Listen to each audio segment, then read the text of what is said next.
दुनिया का सबसे बड़ा लोकतंत्र अपना कानून सख्त करे तो अमेरिका को दर्द क्यों होता है। भारत ने विदेशी फंडिंग पर शिकंजा कसने की बात क्या की। वॉशिंगटन से बयान आने लगे, धमकियां आने लगी और भारत को लोकतंत्र का पाठ पढ़ाया जाने लगा। लेकिन अब सबसे बड़ा सवाल, क्या अमेरिका वही कर रहा है जो वो भारत को करने से रोकना चाहता है? क्या अमेरिका खुद विदेशी फंडिंग पर भारत से भी ज्यादा सख्त कानून लागू करता है? क्या रूस, जॉर्जिया, स्लोवाकिया जैसे देशों में भी ऐसे ही नियम हैं? और अगर पूरी दुनिया विदेशी पैसे की निगरानी कर रही है तो सिर्फ भारत के FCRA पर इतना हंगामा क्यों है? आज इस वीडियो में हम आपको बताएंगे दुनिया के उन कानूनों की पूरी कहानी जिन्हें देखकर आप खुद तय करेंगे कि असली डबल स्टैंडर्ड आखिर किसका है। भारत में FCRA यानी फॉरेन कंट्रीब्यूशन रेगुलेशन एक्ट में संशोधन का प्रस्ताव आते ही अंतर्राष्ट्रीय राजनीति में नया विवाद खड़ा हो गया है। अमेरिका की रिपब्लिकन पार्टी के सांसद रायली मूर ने भारत की आलोचना की है। उन्होंने आरोप लगाया कि ये कदम ईसाई समुदाय को प्रभावित करेगा और भारत को लेकर तीखी टिप्पणियां की। लेकिन यहीं से सबसे बड़ा सवाल पैदा होता है, क्या भारत दुनिया का पहला देश है जिसने विदेशी फंडिंग पर सख्ती की है? जवाब है बिल्कुल नहीं। असलियत यह है कि आज दुनिया के कई बड़े लोकतंत्र विदेशी पैसे पर पहले से कहीं ज्यादा कड़ी निगरानी कर रहे हैं। वजह साफ है, विदेश से आने वाला पैसा कहीं किसी देश की राजनीति, नीति, मीडिया या सामाजिक माहौल को प्रभावित न कर दे। यही कारण है कि भारत अब FCRA को और मजबूत बनाने की तैयारी में है। प्रस्तावित बदलावों के मुताबिक विदेशी फंड का पूरा डिजिटल रिकॉर्ड रखना होगा। असली दानदाता यानी अल्टीमेट डोनर की पहचान बतानी होगी। पैसे का इस्तेमाल कहां हुआ, इसकी स्पष्ट जानकारी देनी होगी। निगरानी व्यवस्था पहले से कहीं ज्यादा मजबूत होगी। अब जरा अमेरिका की तरफ चलते हैं। जिस अमेरिका से भारत पर सवाल उठाए गए हैं, उसी अमेरिका में फॉरेन एजेंट्स रेगुलेशन एक्ट यानी FARA लागू है।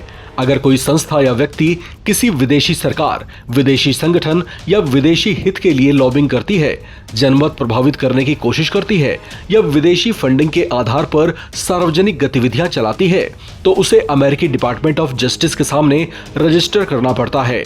सिर्फ रजिस्ट्रेशन ही नहीं, बल्कि उसे यह भी बताना पड़ता है कि पैसा कहां से आया, कितना आया, किस काम में खर्च हुआ और उसकी पूरी वित्तीय रिपोर्ट सरकार के सामने रखनी पड़ती है। यानी जिस पारदर्शिता की बात भारत अपने FCRA में कर रहा है, वैसी व्यवस्था अमेरिका में पहले से ही मौजूद है। अब बात करते हैं यूरोप की। स्लोवाकिया ने हाल ही में ऐसा कानून बनाया है जिसके तहत अगर किसी गैर सरकारी संगठन को तय सीमा से ज्यादा विदेशी फंडिंग मिलती है तो उसे हर साल अपने दानदाताओं की पूरी जानकारी सरकार को देनी होगी। सरकार चाहे तो रिकॉर्ड की जांच करेगी, ऑडिट करेगी और नियम तोड़ने पर जुर्माना भी लगाएगी। इसी तरह से अगर रूस की बात करें तो रूस में विदेशी फंडिंग पाने वाले संगठनों के लिए नियम और भी ज्यादा सख्त हैं।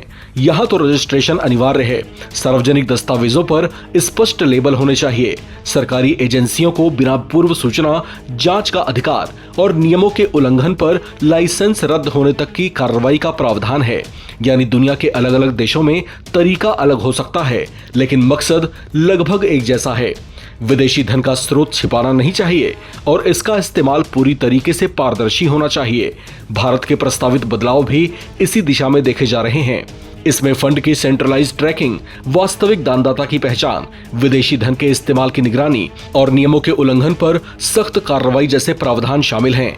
याद रखिए, ये बहस सिर्फ कानून की नहीं, ये बहस राष्ट्रीय सुरक्षा, पारदर्शिता और संप्रभुता की भी है। समर्थकों का कहना है कि विदेशी फंडिंग का पूरा हिसाब होना चाहिए ताकि किसी भी बाहरी प्रभाव को रोका जा सके। वहीं आलोचकों का तर्क है कि ऐसे कानूनों का असर नागरिक समाज और गैर सरकारी संगठनों के कामकाज पर पड़ सकता है। यही वजह है कि इस मुद्दे पर बहस सिर्फ भारत में नहीं बल्कि दुनिया के कई देशों में लगातार होती रही है। अब चलते चलते कुछ सवाल नवभारत टाइम्स के आप तमाम दर्शकों से। आप बताइए, अगर अमेरिका, यूरोप और रूस अपने अपने तरीके से विदेशी फंडिंग पर सख्त निगरानी कर सकते हैं तो क्या भारत को ऐसा करने का अधिकार नहीं होना चाहिए? क्या दुनिया के नियम सबके लिए बराबर नहीं हैं?